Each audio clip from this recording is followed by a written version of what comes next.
para guru, wali asrama, semua pihak yang telah bekerja keras. Saya tidak menduga bisa begini cepat. Salah satu sekolah rakyat hari ini sudah 100 yang beroperasi. Saya dapat laporan akhir September, 2 minggu lagi, 3 minggu lagi akan jadi 165 sekolah rakyat. Insya Allah Oktober saya diminta meresmikan.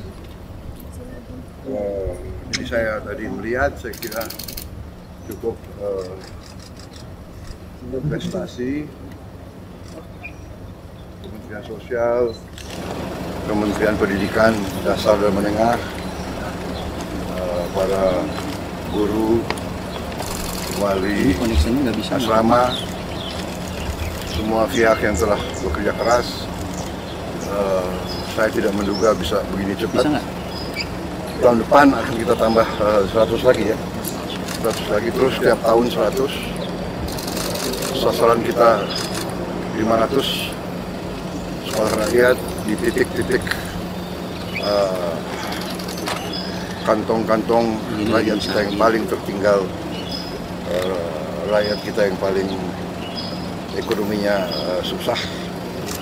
Kalau istilah statistik desil 1 dan 2. Tapi saya sedang juga merencanakan untuk desil 2, 3, 4, dan 5. Ini sedang kita rencanakan ya, supaya semua anak-anak kita harus mengalami pendidikan dengan fasilitas yang bagus. Kita tidak boleh ketinggalan dengan bangsa lain. Itu cita-cita kita.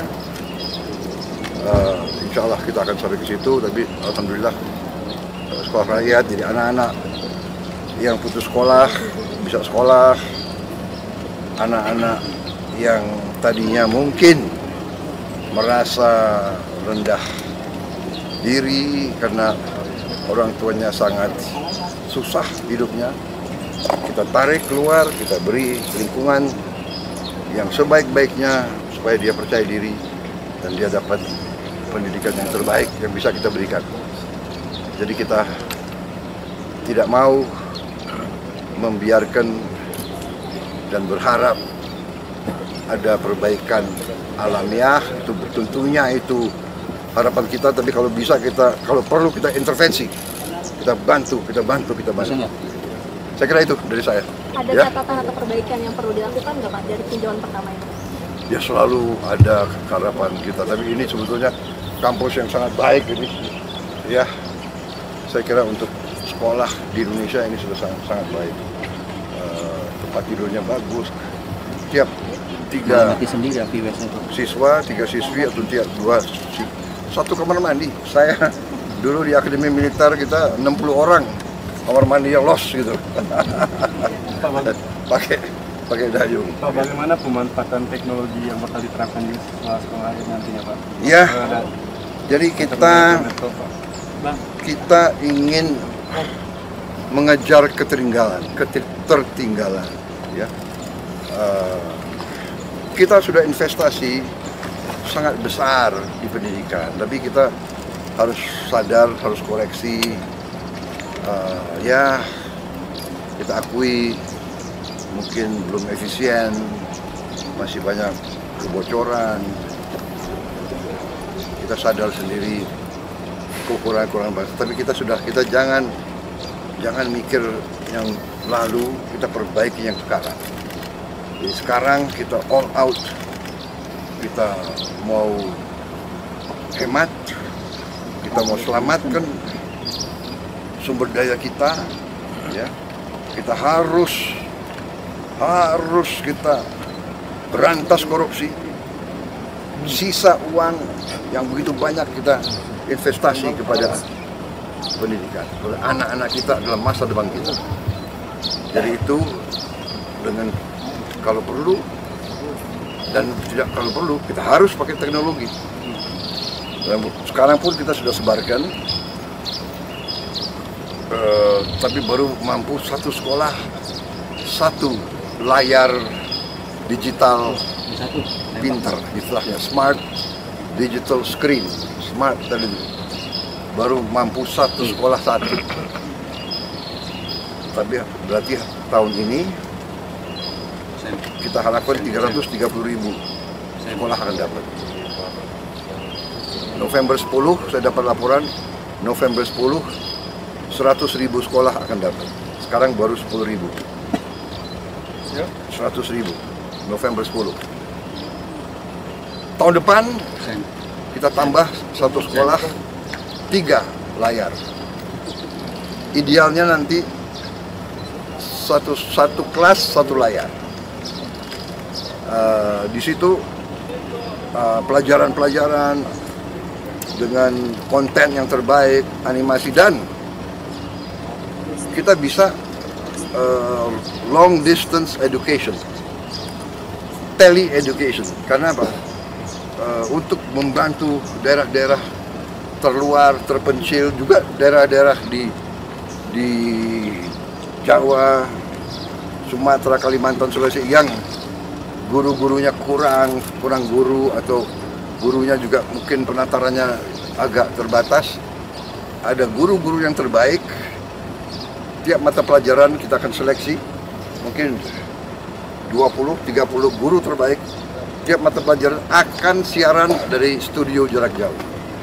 Berarti secara teoritis guru ini bisa bantu semua kelas di seluruh Indonesia. Jadi itu tadi teknologi kita gunakan, ya. Dan juga smart TV ini interaktif. Jadi itu kamera juga. Jadi saya dari pusat, saya bisa lihat kelas yang nggak ada gurunya. Saya bisa lihat kelas yang mungkin gurunya kewalahan atau gurunya. Jadi ini kita bisa lihat. Jadi ini saya, ya we try our best. Kita akan berusaha segala cara untuk anak-anak kita disiapkan, dididik yang terbaik. Kita tidak boleh kalah, karena dunia akan datang penuh dengan persaingan yang ketat. Oke. Ya, nanti tunggu waktunya biar kalian ada semangat. Baik, terima kasih. Kita sekolah rakyat Bu ya. Oke ya. Sekolah rakyat nanya Menko Polhukam. Pak, tadi kan sempat interaksi dengan siswa sekolah rakyat Pak ya. Jadi apa Pak yang jadi disampaikan Pak? Guru seperti apa, dan kalau di daerah kan mereka jauh-jauh jaraknya untuk ke sekolah Pak. Apakah ada asrama-asrama atau karena ada beberapa guru yang bilang sekolahnya jauh. Ya. Kita akan perbaiki. Ya. Kita akan perbaiki dan kita akan buktikan. Kita tidak hanya angan-angan, punya visi. Kita harus mulai dengan cita-cita, mulai dengan impian, tapi kita harus mencapai dengan real. Sekarang sudah ada 100 sekolah rakyat real. Minggu depan, 2 minggu lagi 65, tahun depan 100 lagi. Nanti sekolah yang lain kita perbaiki semua. Ya. We make the impossible possible. Yang tidak mungkin kita bikin mungkin. Dengan niat, dengan kepercayaan diri, dengan tekad. Ya. Selalu think big, do our best, make the impossible possible. Ajaran beliau, mantan Menteri Pendidikan, mantan Menteri Komdigi. Jadi akan ada pelatihan terus-menerus ya Pak untuk guru-guru. Terus. Dan inilah tadi Smart TV, mereka bisa belajar juga di luar. Karena kontennya itu 24 jam. Dia bisa kembali ke murid-murid yang nanti kurang ini, bisa ulangi lagi pelajaran. Bisa ulangi, dan itu bisa juga diakses dari handphone. Semua konten bisa dari handphone. Guru pulang, dia bisa buka.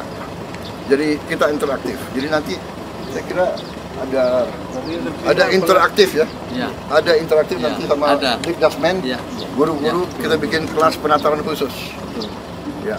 teknologi akan membuat ini mampu kita laksanakan. Oke, terima kasih. Terima kasih Pak.